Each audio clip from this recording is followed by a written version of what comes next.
Olá, voltamos com o programa Notícia de Frente. São 6 horas e 41 minutos e vamos agora de educação. Mas quem vai trazer para a gente todas as informações agora, ao vivo, é o repórter Antônio Carlos Silva, que está lá em Várzea Grande. Antônio, conta para a gente nada, nenhuma definição ainda, não houve entendimento entre os professores aí do município de Várzea Grande com a prefeitura. Quais são as reivindicações? Antônio, conta para a gente. Bom dia para você e para a sua equipe.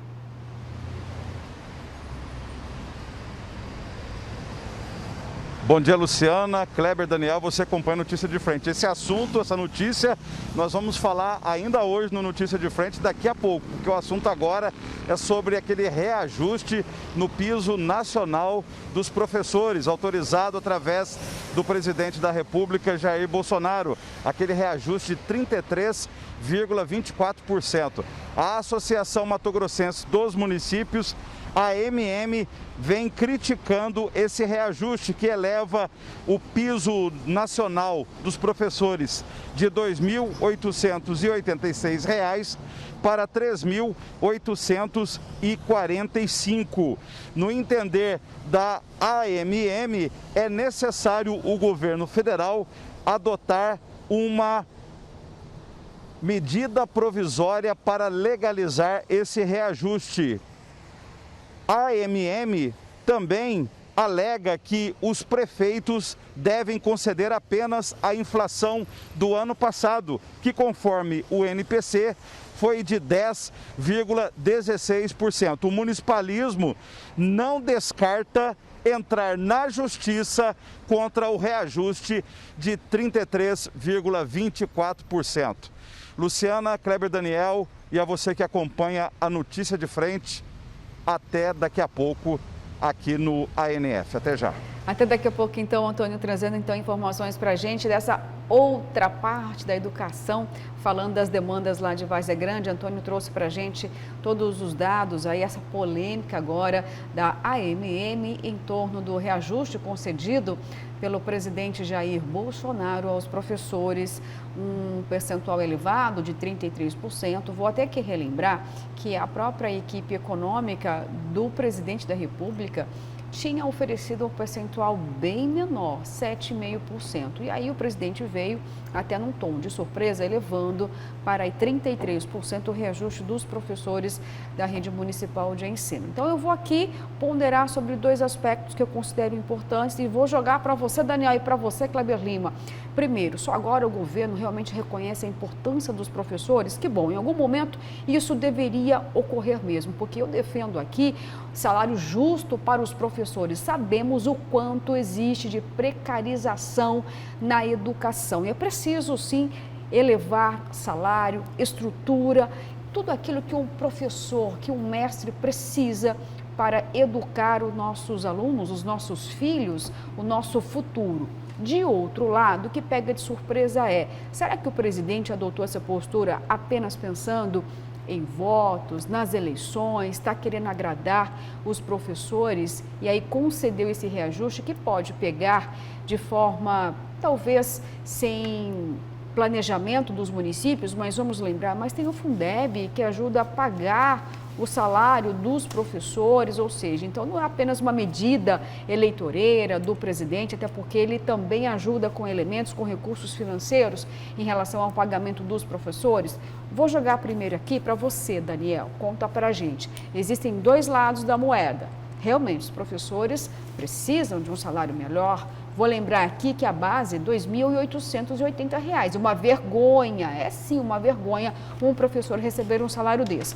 Aí essa elevação proposta pelo presidente eleva a quase R$ 4.000, R$ 3.800. Um percentual, uma diferença importante para os professores. De outro lado, vem os prefeitos, alguns prefeitos, não são todos, não é, por exemplo, uma preocupação para Cuiabá. A própria secretária de Educação disse que esse percentual em nada interfere na folha de pagamento, porque os professores da rede municipal de Cuiabá já têm um piso maior que esse, então não interfere em nada.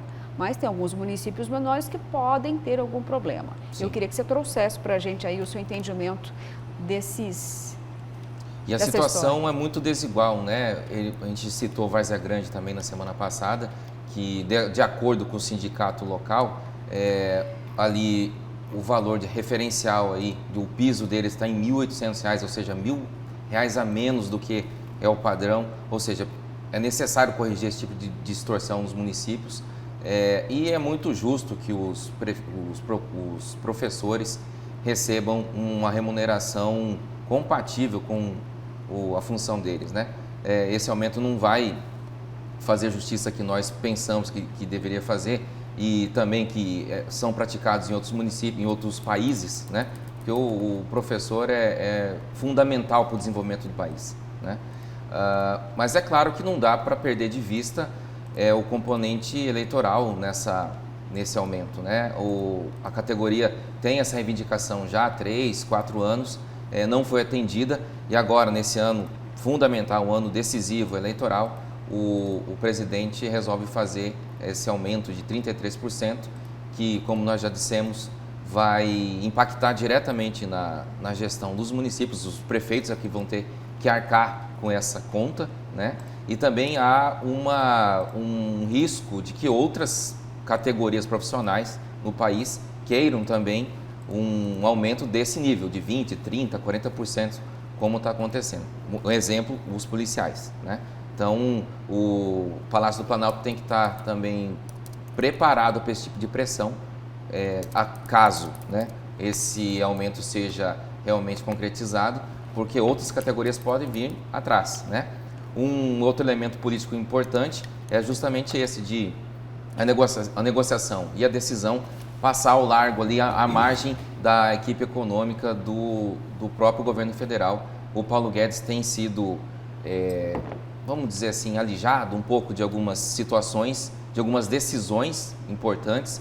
O orçamento já foi assim, agora esse aumento anunciado pelo presidente também, e agora também, mais recentemente ontem, a PEC dos combustíveis, há outro tipo de discussão lá no Congresso, que também tem contornado a equipe econômica do governo federal, o que dá um sinal de que realmente há uma tendência de que o governo federal, o Palácio do Planalto, adote algumas medidas aí, um pacote de bondades para esse ano, que não necessariamente vão passar pela aprovação do Paulo Guedes. Tá certo, Daniel. Cléber Lima, vou perguntar para você, se cortar alguns penduricários, é possível pagar o salário dos professores? Poderia ter uma outra atitude, uma outra manifestação dos municípios ou não? Você acha que os municípios realmente vão ter grandes dificuldades, estão aí rechaçando com esse reajuste dos professores, que é uma classe tão sensível, uma classe que fica sempre implorando atenção, implorando melhorias, Cléber? O Daniel já falou tudo aí sobre esse assunto. Eu só quero acrescentar o seguinte: primeiro, que os repasses do Fundeb não são um dinheiro que o presidente dá, é destinação legal, né? É lei isso. Então, independente de quem é o presidente, esse recurso tem que ser destinado, assim como cada município e estado precisa investir no mínimo 25% das suas receitas, e a própria União, né? No caso, 25% das suas receitas na educação. Então, não é bondade que ele está fazendo. Segundo, quem vai pagar a conta se estourar o caixa lá na ponta são os prefeitos. Então, eles é que estão chiando, porque a eles é que fica a solução do problema, né? A execução e a solução. Duas coisas diferentes. É óbvio que professor merece, precisa ser valorizado no Brasil. Precisa, isso é indiscutível.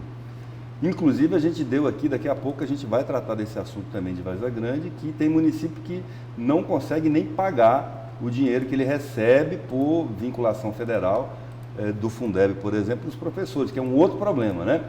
Mas isso não pode ser feito de maneira oportunística, eleitoralmente, apenas para agradar a plateia, como foi feito com a Polícia Federal no ano passado, que continua aí até hoje o problema e gerando insatisfação para outras categorias, né? Os professores são sabidos, vão saber diferenciar aí o que é responsável e o que é meramente uma medida eleitoreira, né? Espero. Certo. Bom, gente, olha só, a gente vai continuar acompanhando esse assunto dos professores, mas agora eu vou para um outro tema aqui muito sensível também. E agora, saindo da educação, mais daqui a pouquinho a gente vai voltar nesse tema, porque tem os professores de Várzea Grande, viu?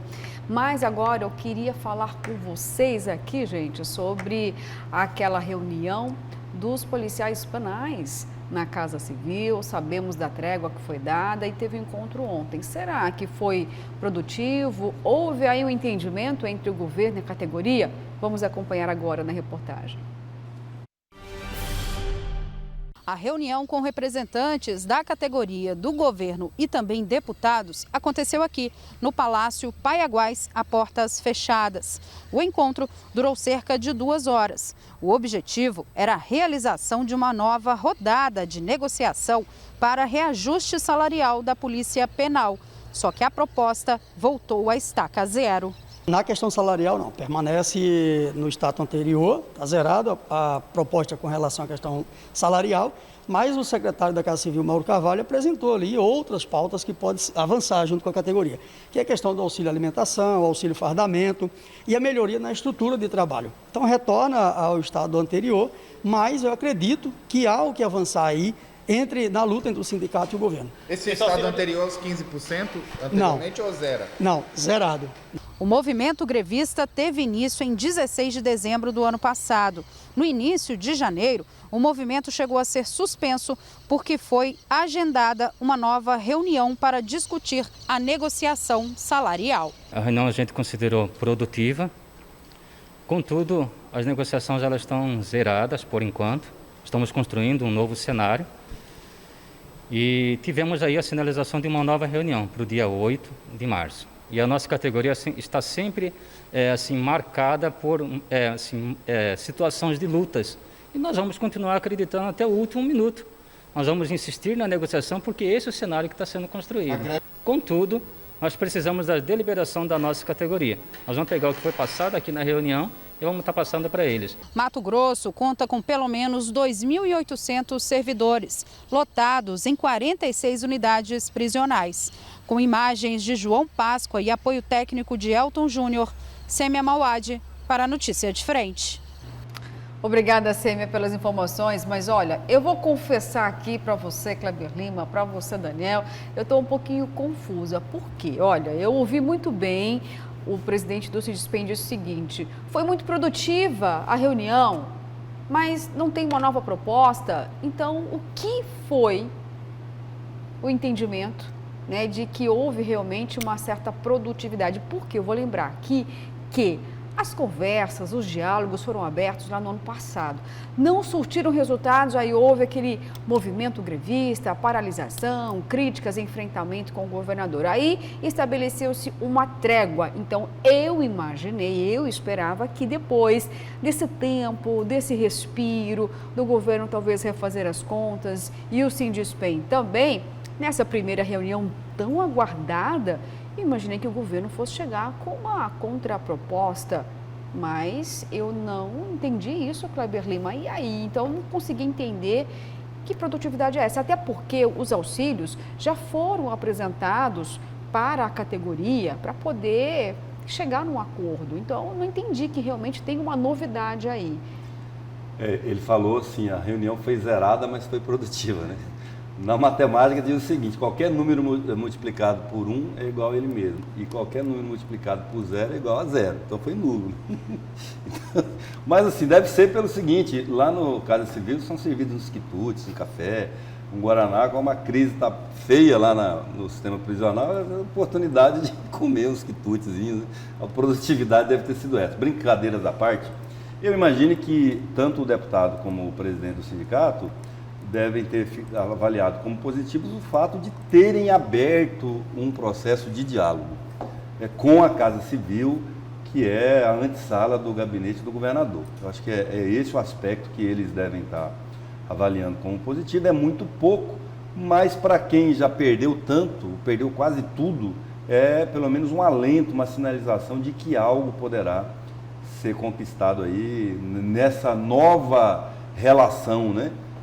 Diplomática aí entre sindicato e governo, que ela estava beligerante no ano passado com a greve, e o prejuízo foi total da categoria. E eu tô achando aqui, Daniel, talvez eu esteja errada, até gostaria de estar errada mesmo, mas pelo andar da carruagem, pela postura da Casa Civil, eu não senti que R$1 será acrescentado aí no salário dos agentes penais, da Polícia Penal, melhor dizendo. Pelo comportamento do presidente do Sinduspen também, ele indica que há uma boa vontade de um entendimento, né? Ou seja, a categoria não está intransigente, não está oferecendo resistência ao governo em relação à greve ou à negociação em si mesmo, né?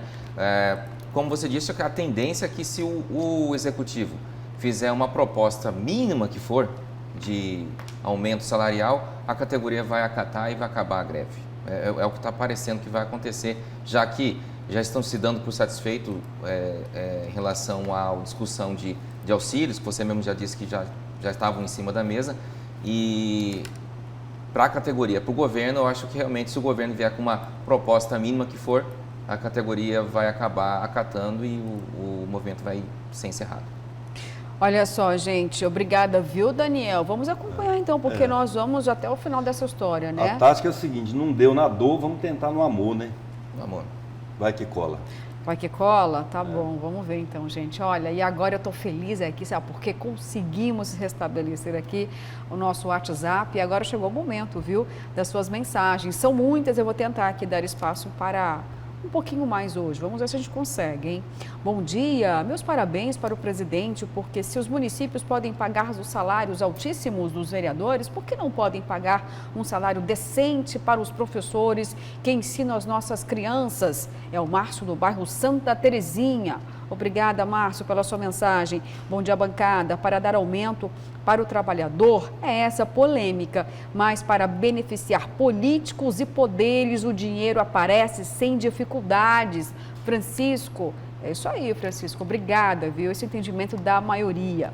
Luciana, por que a MM não entra na justiça contra aumento e benefícios dos vereadores? Município, Estado e Federação têm condições, sim, de pagar salário digno aos professores. E se for pensando em votos, sem problema. Quem vai se beneficiar serão os trabalhadores. Bom dia aos membros da Notícia de Frente. Vivemos um momento em que nossas UTIs estão na iminência de colapso e aí irresponsáveis com a vida dos cidadãos querem promover grandes shows com aglomeração. É totalmente fora de propósito. Não aos eventos sem restrições. É o Rosa aí, ó, soltando o verbo, hein? Bom dia, bancada. Esses políticos são todos sem vergonha. Agora que o PT está com grande possibilidade de eleger o Lula, já estão todos abraçando e beijando ele. Até aqui em Mato Grosso, cheio de falsos direitistas, interesse acima de tudo. Gente, olha só, eu fiz uma leitura rápida aqui, quase que dinâmica, porque eu não li nenhuma mensagem até o momento. Tem muitas chegando, mas todas as mensagens aqui estão bem divididas em dois temas. A educação, todo mundo aqui dando apoio realmente ao reajuste dos professores e outras pessoas, a maioria criticando os grandes eventos, dizendo que é preciso sim ter uma limitação por conta da pandemia. Como você citou, viu, Kleber Lima, e você também, Daniel, vamos olhar para a saúde, a situação, a estrutura com as UTIs lotadas e os grandes eventos não podem simplesmente acontecer sem nenhuma limitação. E também os professores aqui, ou seja, o recado é o seguinte, olha, para os poderes, os reajustes sempre são possíveis, agora, para os trabalhadores, sempre existe aí reticências, Daniel.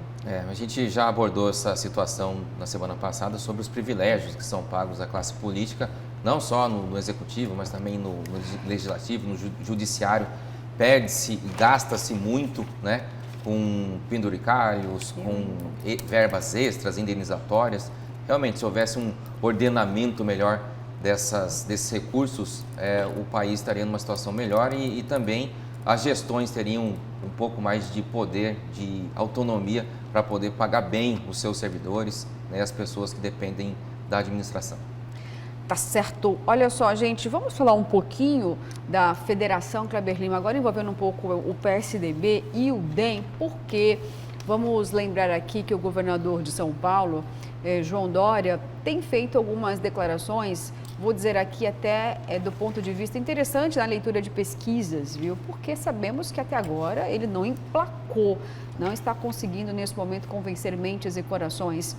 E aí ele disse o seguinte, olha, eu não vou me pautar aqui em relação ao resultado dessas pesquisas, porque vou lembrar que nunca foi favorito em nenhuma pesquisa. Não foi favorito quando disputei a Prefeitura de São Paulo, não foi favorito quando disputei o governo de São Paulo. Estou aqui, olha só, consegui a Prefeitura, consegui o governo. E se pesquisa fosse o ponto final, não precisariam ter as eleições. Dizendo o quanto é resiliente e acredita, assim, que ele possa surgir mais forte como a terceira via e por que ele avaliou dessa forma, viu, o comportamento das pesquisas. Segundo a leitura dele, a população ainda não está muito preocupada com a eleição, está preocupada com a economia, a população está preocupada com o trabalho.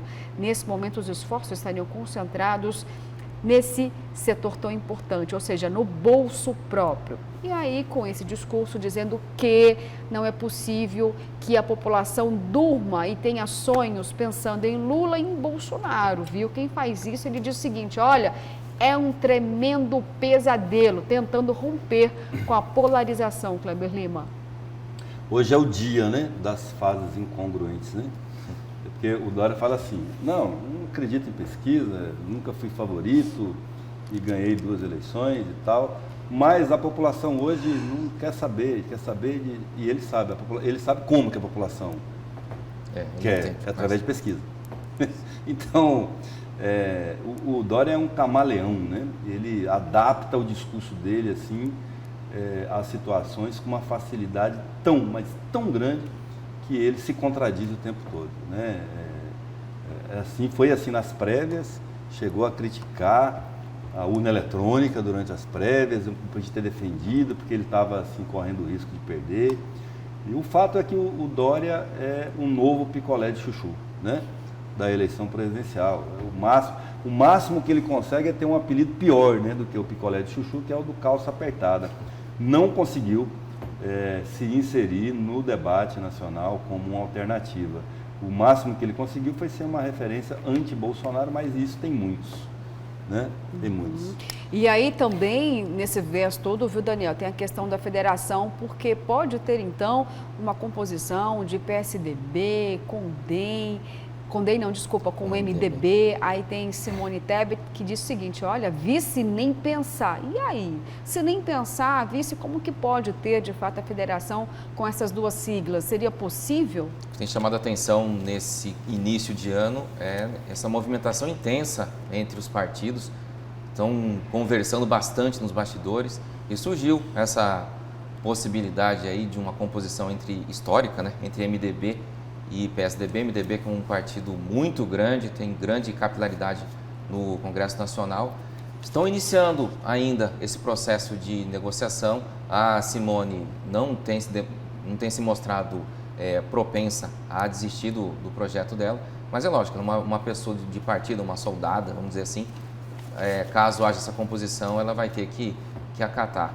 O que me acho bem interessante, como o Kleber disse, o posicionamento dos candidatos, dos políticos sobre as pesquisas, né?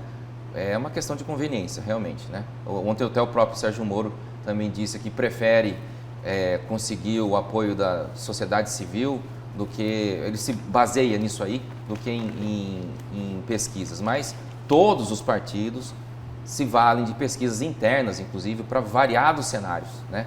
Até para apontar para que lado eles vão, né? Então o próprio Dória já encomendou e o PSDB tem feito uma pesquisa atrás da outra para saber da viabilidade da candidatura dele e também de outros candidatos a proporcional. Então, mas enquanto ele estiver ali derrapando nos 5%, 6%, 4% de intenção de voto, ele vai continuar com essa narrativa, esse discurso de que as pesquisas não fazem diferença alguma. É só um argumento em 15 segundos. Se ele não se resolver em São Paulo, esquece. Sim. Simples assim. Tá certo, gente. Olha só, vamos então para um rápido intervalo, porque o tempo avança, 7 horas e 5 minutos. Ficamos então com imagens da Avenida Miguel Sutil, trânsito um pouquinho mais pesado agora por conta do horário. E esse verde lindo depois daquela chuva maravilhosa de ontem, o verde sorrindo aí. Bom, gente, voltamos daqui a pouquinho com mais notícia para você.